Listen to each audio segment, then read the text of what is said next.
Dératé total. T'étais en morceaux, là. Ah oui, ils m'ont déclaré mort. Hein. Moi, quand j'étais sur la route, alors on va pas en faire des caisses, bien évidemment. Et si l'homme que vous croyez connaître depuis 30 ans vous avait caché la plus grande vérité de sa vie? Ko hoi a ai chi trong mo koan kak, jian hien hang trien goi fap sung so. Car oui, Jean-Luc Reichmann, l'animateur le plus solaire du paysage audiovisuel français, a enfin avoué ce que personne n'avait imaginé. Il s'est marié, en secret, à l'âge de 64 ans.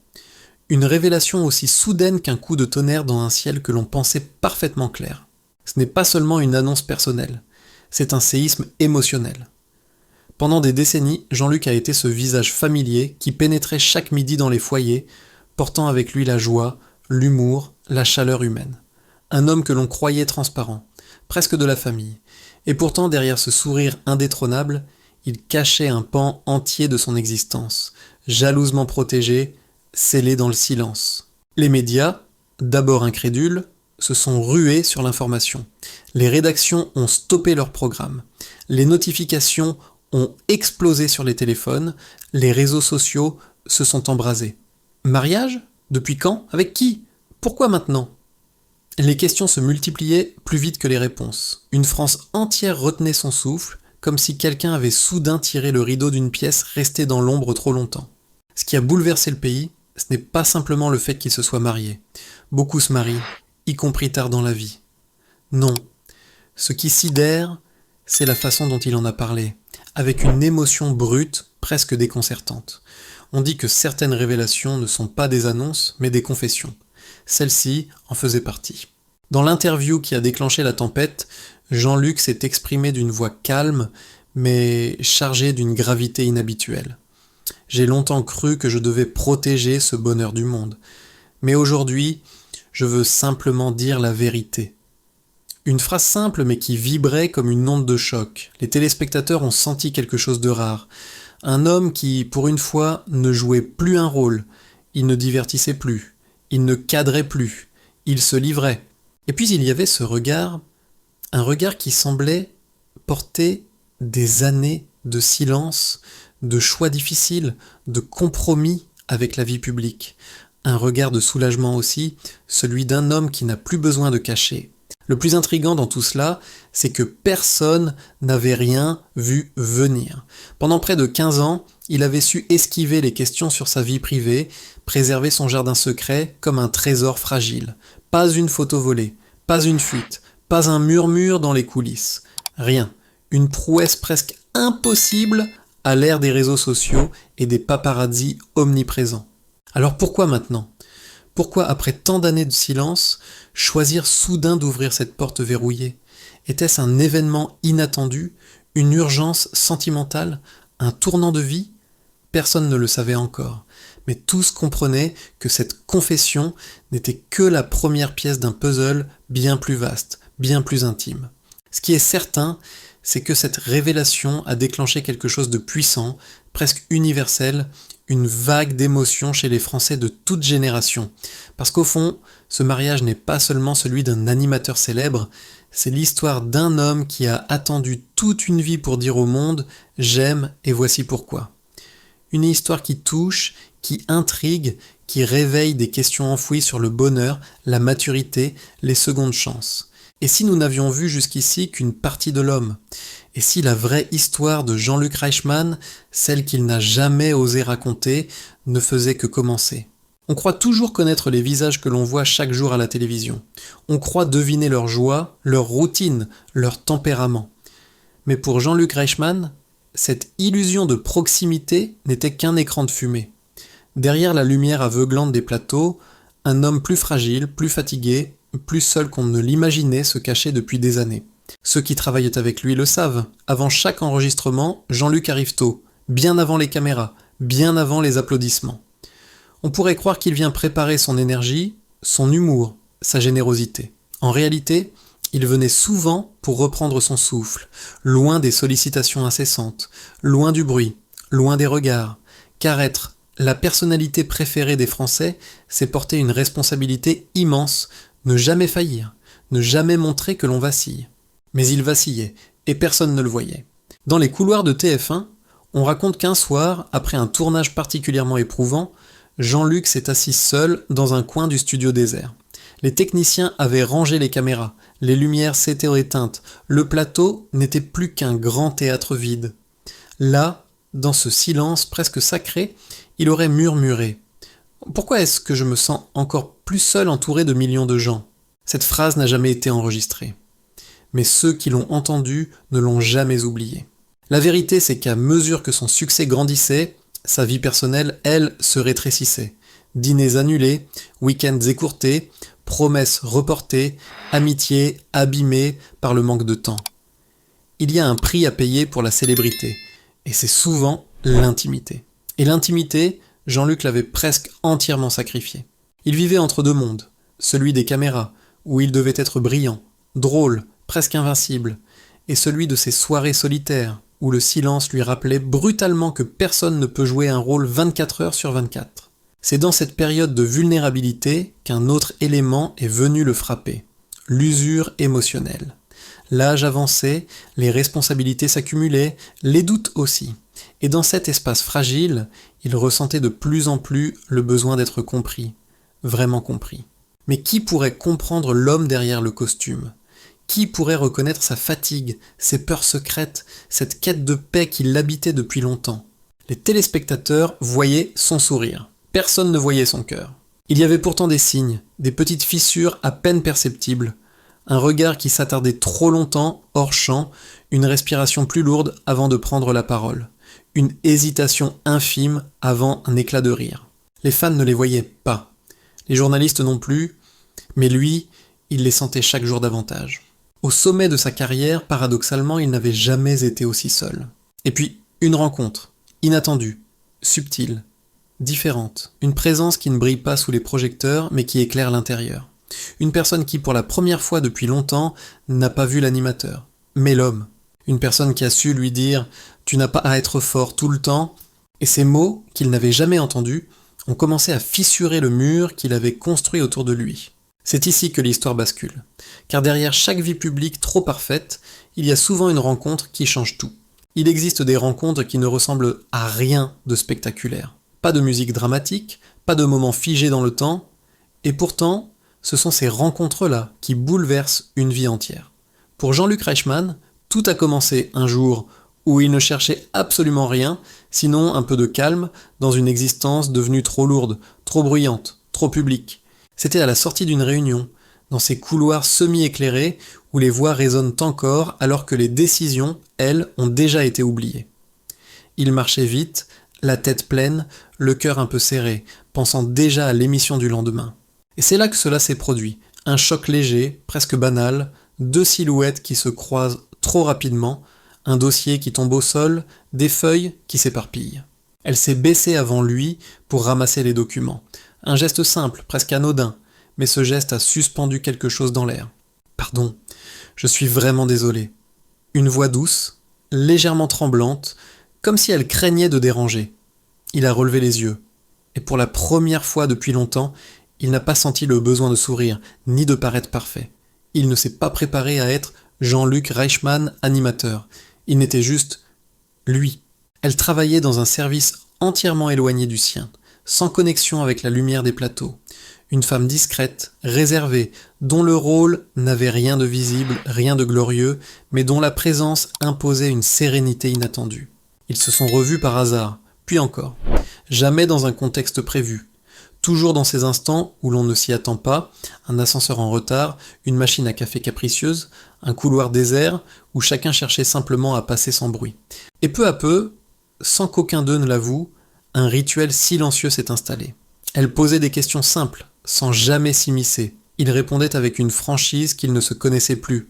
Elle ne riait pas parce qu'il était drôle. Elle riait parce qu'elle écoutait vraiment. Ce détail, si minuscule soit-il, a profondément perturbé Jean-Luc. Il avait l'habitude d'être admiré, salué, félicité. Mais écouter, c'était rare, inestimable. L'amour n'a pas éclaté comme dans un film. Il s'est glissé, presque en secret, dans les interstices de leur vie. Un café partagé après un tournage tardif. Un échange de messages pour s'assurer que l'autre rentre bien. Une conversation qui dure plus que prévu, non pas par urgence, mais par confort. La première fois qu'il lui a parlé de sa fatigue, de sa solitude, Elle n'a pas cherché à le rassurer. Elle a simplement dit « Vous avez le droit d'être fatigué, le droit d'être humain ». Une phrase simple, mais qui a fissuré des années d'armure. C'est à ce moment-là qu'il a compris que cette femme n'était pas comme les autres, qu'elle ne voyait pas un animateur, qu'elle ne voyait pas une célébrité, qu'elle voyait juste lui. Et cette lucidité-là était dangereuse, parce qu'elle pourrait percer sa carapace, parce qu'elle pourrait, peut-être, changer ce qu'il pensait immuable, et surtout, parce qu'elle pourrait offrir ce qu'il avait secrètement enterré, la possibilité d'aimer à nouveau. Mais les choses n'étaient pas simples. Jean-Luc vivait sous une surveillance constante. Chaque geste interprété, chaque sourire analysé, chaque sortie décortiquée. Un amour naissant, pour survivre, devait rester invisible. Alors ils ont choisi l'ombre, par nécessité, par prudence, mais aussi par tendresse, car l'ombre protège ce que la lumière dévore trop vite. Ainsi naquit une relation fragile, clandestine, et pourtant intensément vraie. Un amour que personne ne voyait, mais que tous deux sentaient grandir, doucement, sûrement, irrémédiablement. Et ce qu'ils ignoraient encore, c'est que ce secret allait durer des années, les souder autant qu'il allait les mettre en danger. Protéger un amour naissant est déjà difficile. Le protéger lorsqu'on vit sous les projecteurs relève presque du miracle. Pour Jean-Luc Reichmann, ces années de silence ont été à la fois les plus belles et les plus dangereuses de sa vie. Chaque jour était une danse délicate entre le bonheur intime et la peur du monde extérieur. Car la moindre maladresse, le moindre regard capturé, le moindre murmure aurait pu faire s'effondrer l'équilibre fragile qu'ils avaient construit. Ils avaient établi leurs propres règles, pas de sortie publique, pas de photos ensemble, pas de confidence à des proches susceptibles de bien vouloir aider un journaliste. Leur amour devait vivre comme un courant d'air, présent, vital, mais invisible. Certains soirs, après les tournages, Jean-Luc quittait les studios quelques minutes plus tard que d'habitude. Pas par stratégie, mais pour éviter que quelqu'un remarque qu'il n'était pas rentré directement chez lui. Elle, de son côté, empruntait des chemins détournés, veillant toujours à ne pas attirer l'attention. C'était presque un jeu, mais un jeu où le prix à payer pouvait être leur bonheur. Pourtant, dans cette clandestinité forcée, une douceur rare s'installait. Les messages échangés tard le soir, les rendez-vous improvisés dans des lieux improbables, un parc désert, un café discret, parfois même simplement une voiture stationnée dans une rue sombre, devenaient leur refuge, leur espace de liberté. Mais la lumière finit toujours par suspecter l'ombre, et ce qui devait arriver arriva. Un jour, un photographe trop curieux remarqua quelque chose d'insolite. Le même sourire dans le regard de Jean-Luc à la sortie d'un restaurant, et une silhouette féminine quittant l'établissement quelques minutes plus tard dans l'autre direction. Rien de compromettant, rien d'exploitable, mais pour quelqu'un habitué à flairer l'inhabituel, c'était suffisant pour éveiller un soupçon. Pendant plusieurs semaines, ils furent suivis sans le savoir. Des clichés flous, des silhouettes indistinctes, des véhicules arrêtés trop longtemps au même endroit, les indices s'accumulaient et avec eux, les risques.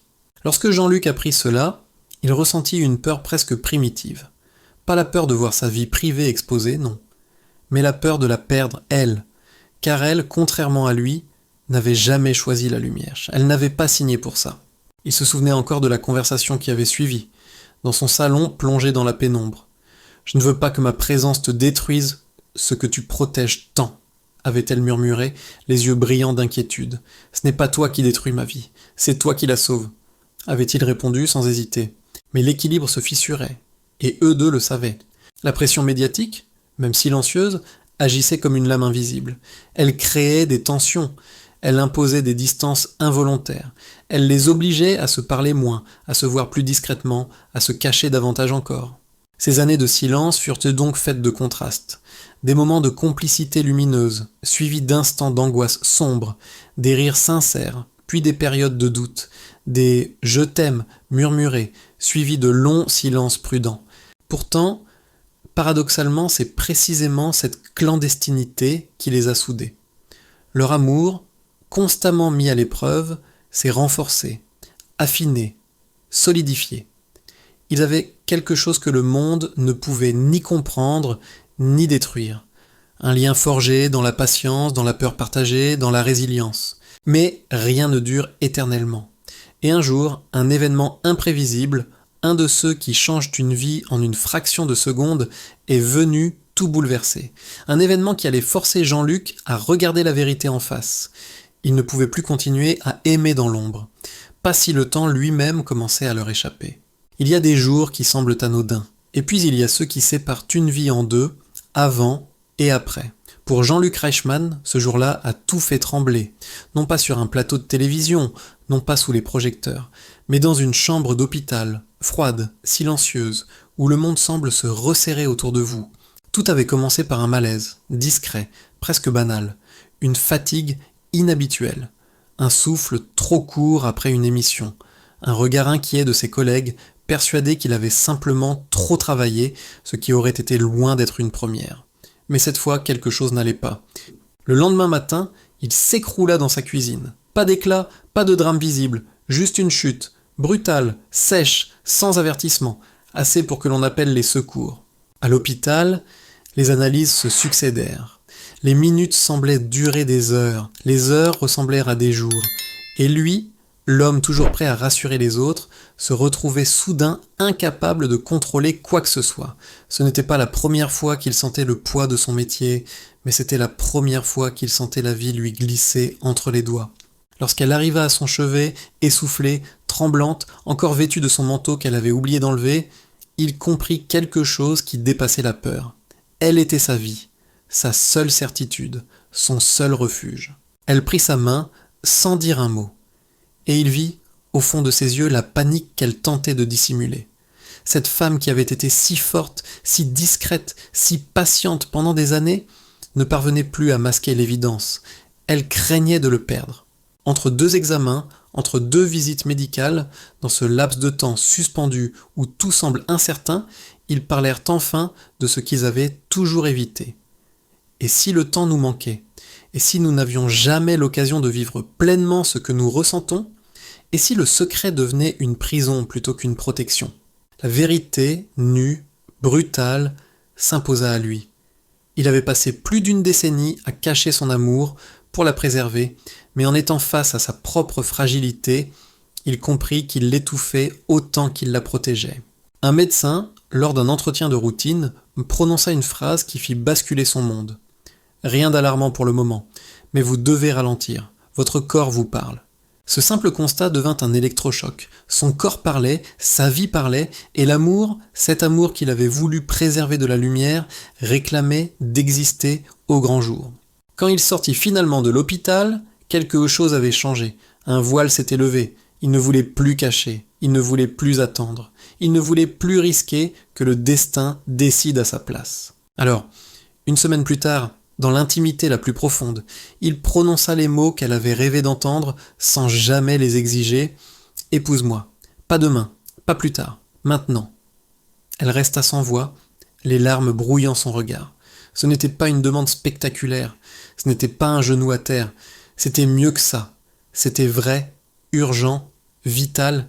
Ils se marièrent dans la discrétion la plus totale. Quelques proches seulement. Un lieu simple, élégant, pas de caméra, pas de journaliste, pas de flash, juste deux âmes qui avaient enfin décidé de cesser de se cacher. Mais un amour comme celui-là ne pouvait rester secret pour toujours. Et un jour, devant un journaliste qui ne posait pourtant qu'une question anodine, Jean-Luc sentit que le mensonge par omission pesait trop lourd. Alors il parla. Il révéla tout. Non pas pour créer un scandale ou un effet médiatique, mais pour honorer la femme qui avait traversé l'ombre à ses côtés. Et la France entière fut bouleversée. Lorsque Jean-Luc Reichmann a prononcé ces mots, « Oui, je suis marié, et je suis heureux ». Un silence étrange a traversé la France. Ce n'était pas un scandale, ce n'était pas une révélation tapageuse, c'était un morceau de vérité, déposé doucement au cœur d'un pays qui, depuis 30 ans, l'avait adopté comme un membre de la famille. Pendant quelques secondes, les journalistes sont restés stupéfaits, pas parce qu'un homme de 64 ans s'était marié, mais parce qu'il avait enfin accepté d'ôter le masque qu'il portait depuis trop longtemps. Dans ce regard franc, dans cette voix légèrement tremblante, on percevait quelque chose de rare, une paix nouvelle, celle qui vient lorsqu'on cesse de se cacher. Les réactions ont afflué immédiatement. Des messages de félicitations, des lettres manuscrites, des commentaires bouleversants de spectateurs qui, eux aussi, avaient trouvé ou perdu l'amour tardivement. Des hommes et des femmes de plus de 50 ans, souvent invisibles dans les récits médiatiques, se sont soudain sentis représentés, compris, valorisés. Car ce mariage n'était pas seulement celui d'une célébrité, c'était un rappel puissant que la vie continue d'offrir des secondes chances, même quand on croit qu'il est trop tard. Les images du couple, rares mais authentiques, ont circulé timidement. Des regards complices, des sourires doux, une main posée sur l'autre, comme pour dire « nous y sommes arrivés malgré tout ». Et ce « malgré tout » signifiait des années de silence, de peur, de prudence, de clandestinité, autrement dit, un amour qui avait résisté à l'épreuve du réel. Plusieurs chroniqueurs l'ont souligné. Jean-Luc n'a jamais eu besoin de luxe, ni de grandes déclarations pour émouvoir le public, mais cette fois, ce n'était pas son humour, ni son charisme, ni son talent d'animateur qui faisait vibrer les cœurs. C'était sa vulnérabilité, sa capacité à dire « j'ai attendu trop longtemps, je suis tombé, je me suis relevé, et aujourd'hui, j'aime ». Son mariage est devenu un symbole. Non pas un symbole de célébrité, mais un symbole d'espoir. Beaucoup y ont vu un message universel, que l'amour n'est pas réservé aux jeunes, qu'on peut construire, reconstruire, recommencer, que la douceur peut surgir au moment où l'on renonce presque à y croire, que rien n'est perdu tant que le cœur sait encore battre différemment pour quelqu'un. Dans son entourage, même les collègues les plus proches ont confié qu'ils ne l'avaient jamais vu aussi serein, comme si, en révélant ce secret, il avait enfin déposé un poids énorme qu'il portait seul, comme si, pour la première fois depuis des années, l'homme et l'animateur ne formaient plus deux identités distinctes, mais une seule. Alors, évidemment, une question profonde traverse l'esprit de chacun. Et nous, qu'est-ce que cette histoire nous dit ? Peut-être qu'elle nous rappelle que la transparence n'est pas une faiblesse, que l'amour n'est pas un luxe, qu'il n'y a pas d'âge pour dire oui, qu'il n'y a pas de honte à protéger ce qui nous est précieux, mais qu'il n'y a pas de plus grande beauté que le partager au bon moment, avec les bonnes personnes. Et vous, en regardant cette vidéo, quand avez-vous aimé pour la dernière fois ? Quand avez-vous osé dire la vérité à quelqu'un que vous aimez ? Y a-t-il encore, au fond de vous, quelque chose que vous n'osez pas révéler au monde ? Si cette histoire vous a touché, ému, inspiré, n'hésitez pas à liker cette vidéo, à la partager pour rappeler à quelqu'un que l'amour n'a pas d'âge. Et surtout, abonnez-vous pour ne manquer aucune des histoires profondes et humaines que nous vous racontons chaque semaine. Parce que finalement, le plus beau des récits, c'est celui qui nous pousse à regarder notre propre vie autrement.